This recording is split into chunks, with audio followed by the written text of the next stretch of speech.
नागपुर के सोनेगांव का ये HB estate है और शिव मंदिर का ये परिसर है। हर साल श्री छत्रपति शिवाजी महाराज की जयंती का ये उत्सव यहाँ बड़े उत्साह के साथ मनाया जाता है। और हमारे साथ इस आयोजन मंडल का एक बड़ा ही महत्वपूर्ण जो चेहरा है वो हमारे पास है। बाराहाते सर, आज अगर छत्रपति शिवाजी महाराज की इस जयंती दिवस पर इस कार्यक्रम के जरिए, इस रैली के जरिए, इस आयोजन के जरिए कोई संदेश हो तो वो क्या होना चाहिए? छत्रपति शिवाजी महाराज जो है, जिन्होंने जिंदगी जो अपनी जिजामाता की जो स्वराज्य स्थापन की इच्छा थी, उसके लिए पूरा अपना जीवन उन्होंने लगाकर रियली एक हिंदवी स्वराज्य उन्होंने स्थापन किया। अब ये हिंदवी स्वराज्य स्थापन करते वक्त उनके जो कार्यशैली थी, उनका जो मैनेजमेंट का तरीका था, वार रहो या अपने रैयत के लोगों का बारे में जो भी वो सोचे हैं, वो हरदम एक धर्म निरपेक्षता का संदेश उन्होंने उस जमाने से दिया है।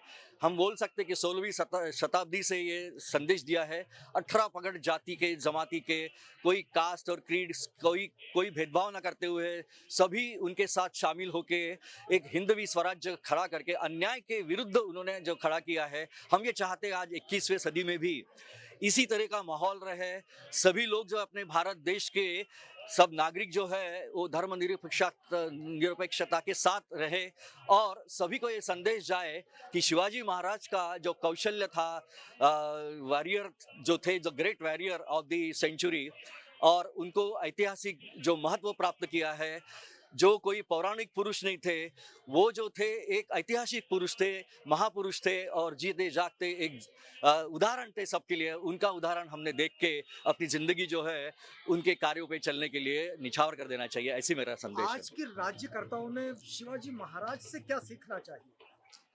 शिवाजी महाराज से यही सीखना चाहिए कि मुझे हमारी रैयत जो है, उस रैयत में जो हमारे फार्मर्स है, उस फार्मर्स को, जो हमारे छोटे व्यापारी जो है, उन व्यापारियों को भरपूर उनको अपना जो उत्पन्न का जो साधन है, उस उत्पन्न के साधन को उनको भरपूर उनका भाव मिले और उनकी तिजोरियां जो है वो धीरे धीरे जैसे राज्यकर्ताओं की भरती है, उस आधार पे उनकी तिजोरियां भी जो है वो साथ साथ में भरना चाहिए। ऐसा मेरा संदेश है।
छत्रपति शिवाजी महाराज की जयंती पे मुझे सभी को यही कहना है कि छत्रपति शिवाजी महाराज के विचार हमारे लिए ज़्यादा इम्पोर्टेंट है।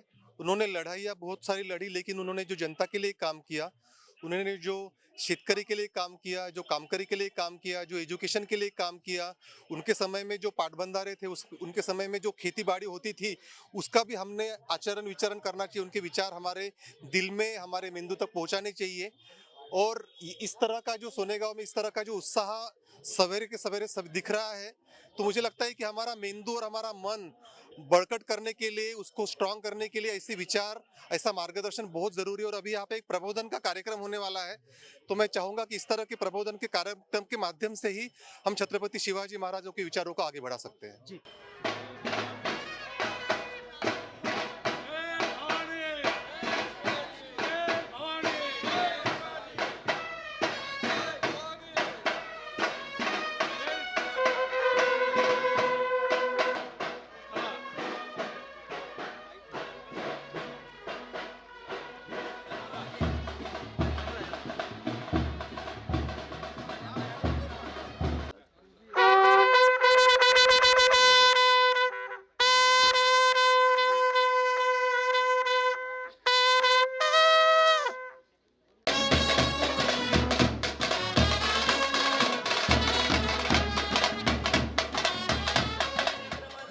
कुछ सीख नहीं रहे हैं, क्योंकि शिवाजी महाराज ने सर्वव्यापक भूमिका रखी थी। सभी समाज के जाति के लोगों के साथ उन्होंने अपने राज्य कारोबार को किया था, और उसी को आदर्श लेकर महात्मा ज्योतिबा फुले ने अपने विचार रखे हैं, और उसी को वही इम्प्लीमेंट किए हैं राजर्षि शाहू महाराज ने। और बाद में आगे जाकर डॉक्टर बाबा साहब अम्बेडकर ने डॉक्टर बाबा साहब अम्बेडकर जी ने अपनी भारतीय राज्य घटनाओं में उसका सारा विश्लेषण दिया है। जो हमारी भारतीय राज्य घटना है उसका ये इस तरह का सारा विश्लेषण है। आज हम देखते हैं कि किसानों की स्थिति क्या किस तरह से है। आज हम देखते हैं कि स्कूलों में विद्यार्थियों पर जो उच्च और नीच के आधार पर जो अत्याचार और अनाचार हो रहे हैं, यूजीसी के नियमों में भी जो बदलाव आए उसे किस तरह से रोका गया, और मुझे सामाजिक समता से लेकर आप हर प्रश्नों को अगर देखते हैं तो ये राज्य करता है। भ्रष्टाचार की बात अगर करते हैं तो एफसीन फाइल में हमारे नाम आना ये भी भयंकर बात है। और इसलिए मैं ये नहीं कहूँगा कि आज के जो राज्यकर्ता है वो शिवाजी के आदर्श के अनुरूप या भारतीय राज्य घटना के अनुरूप राज्य कारभार कर रहे हैं।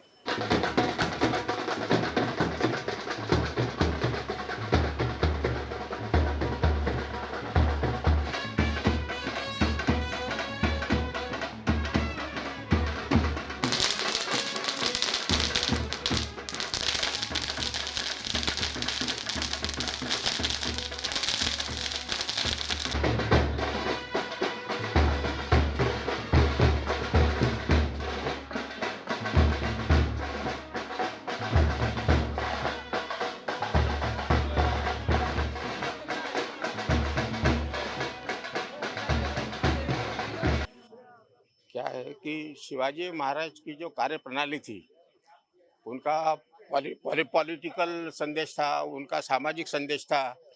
बड़ी दुख की बात है कि आज के अपन फुले, शाहू, अंबेडकर, शिवाजी महाराज का नाम लेते हैं, लेकिन उनकी जो शिकवण थी, उनके जो विचार थे, वो अभी मैंने कहीं उसका इम्प्लीमेंटेशन दिख नहीं रहा है। समझे क्या? जैसा कि शिवाजी महाराजांच्या याच्याबद्दल जर बोलायचं झालं तर आता महिला सुरक्षित नाही। त्यावेळेला त्या शिवाजी महाराजांच्या काळामध्ये हे प्रकर्षाने लक्षात घेतलं होतं की सगळ्यांना म्हणजे त्याला न्याय दिला पाहिजे, समजले। आणि दुसरी गोष्ट अशी की शिवाजी महाराजाचं जे व्यवस्थापन होतं अतिशय म्हणजे जगाने मान्य केलेलं आहे शिवाजी महाराजाचं व्यवस्थापन। आणि हे सगळं शिवाजी महाराज म्हणजे बहुआयामी व्यक्तिमत्व होतं, पण त्यांचे एक एक गुण जरी घेतला आता अंमलात आणला तरी पुष्कळ आहे असं मला वाटतं।